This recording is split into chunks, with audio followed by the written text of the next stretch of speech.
No matter how motivated, determined, or diligent you are, we all have days where we need an extra kick to get up and do it.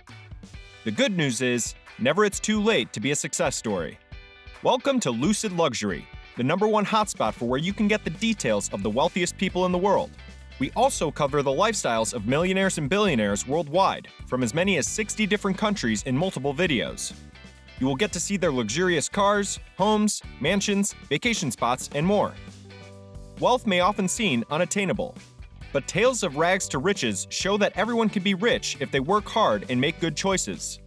To do amazing things in life, you don't have to be born with a silver spoon in your mouth, but it helps. Nonetheless, many millionaires today have very modest backgrounds. Growing up poor hasn't stopped these CEOs, actors, and industry experts from hitting the peak of success, and you shouldn't stop either. Various famous people came from modest backgrounds. Recalling that they too have struggled through uncertain times before achieving colossal success is a perfect way to remain grounded and centered. Here are the top 10 self-made millionaires and billionaires of all time among the most motivating. Number 1, Larry Ellison came from the slums to co-found Oracle.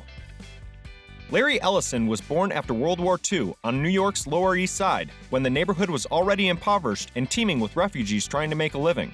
Ellison developed pneumonia as a child and was forced to live with relatives on Chicago's South Side.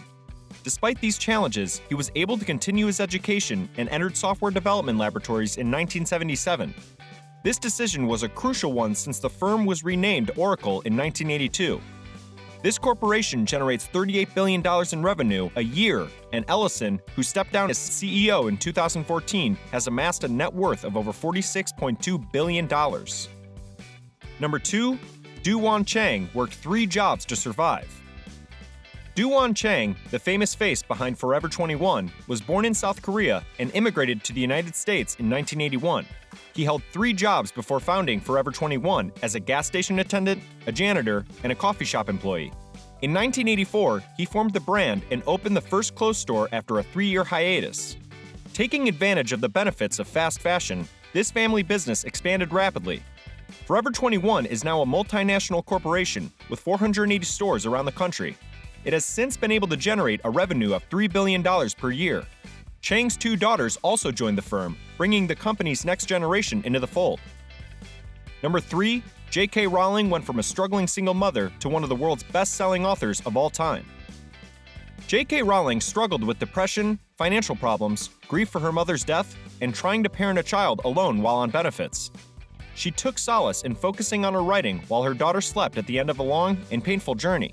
She submitted the manuscripts to publishers after finishing the first few pages, but they rejected her left, right, and center. Finally, Bloomsbury Publishing decided to print the novel, but advised Rowling to find a day job because becoming a children's author is insufficient to support a family. When the first book came out, it was clear that there would be no need for a day job. Rowling became the first author to be named a billionaire, and her best-selling series has sold more than 500 million copies worldwide. The series has grossed over $7.7 billion, with following films raking in billions as well. Number 4, George Soros escaped the Nazis to become one of the world's most successful investors. George Soros is the kind of person who would invest in a franchise and see it succeed. His modest origins were in Hungary, where he escaped the Nazi occupation of that country. In reality, by paying off a government agent, Soros' father could save his son's life. Soros fled the Iron Curtain and Cold War life after the war, arriving in London in 1947. After that, he earned a degree from the London School of Economics. That isn't the end of the story, however. Soros continued to live a simple life after graduating, working in a souvenir store. Only later did he become wealthy and join a merchant bank, launching his career as one of the world's most successful businessmen. Number 5, once a victim of abuse, Oprah Winfrey used her hardships to become the first African-American female billionaire. It's no mystery that Oprah Winfrey, the television queen, comes from modest beginnings and rose to become one of the world's wealthiest individuals with one of the most famous names. Her childhood was marked by a lack of discipline, stability, and years of physical and emotional violence in rural poverty. That changed when she moved to Nashville and started living with her father, who supported her with a safe environment in which she could succeed. Her peers adored her, and she discovered her talent for conversation. She soon rose through the ranks of local television, becoming a small-town celebrity before being picked up for a network program and becoming a household name. She essentially ruled the mass media after a series of clever business decisions. If you have any ideas on making our channel better, any video you would love to see, or if you don't know where to start, send us an email at lucidluxuryinfo@gmail.com. Number 6. Grace Groner turned $180 to $7 million. Most people believe that what they need is a high-paying career to feel financially secure and never worry about finances again. However, it is more about what you do with the money that comes into your account than it is about how much money comes into your account. Grace Groner will go down in history as the woman who turned an $180 stake in Abbott stocks into a $7 million fortune. Dividend reinvestment, stock splits, and the natural value of her shares all helped her do this. Her original 3 shares had risen to over 100,000 shares by the time she died at 100. It wasn't until she left the bulk of her fortune to her alma mater, Lake Forest College, that it became well known. Even though she had millions in the bank, Grace's life was sweet. She never pretended to be a multimillionaire. She lived in a 1-bedroom cottage, moved instead of driving, and didn't spend any money on wants. Number 7. From struggling to sell graphic designs, Joy Gandusa built an empire that revolutionized direct mailings. Joy Gandusa may not be as well known as some of her peers, but she was a pioneer in the digitalization of direct mail. Her corporation, Postcard Mania, took advantage of the untapped promise of direct mailing strategies and transformed it into a multi-million-dollar enterprise. The corporation expanded and now generates more than $50 million a year under her leadership. Her meager beginnings stemmed from trying to market graphic drawings while overworked and underpaid. She was so enraged by a poor customer service encounter that she knew she wanted to do something better. She recognized a business need to fill in a flash of imagination and did everything she could to make that vision a reality. Number 8. John Paul DeJoria started his business from his car.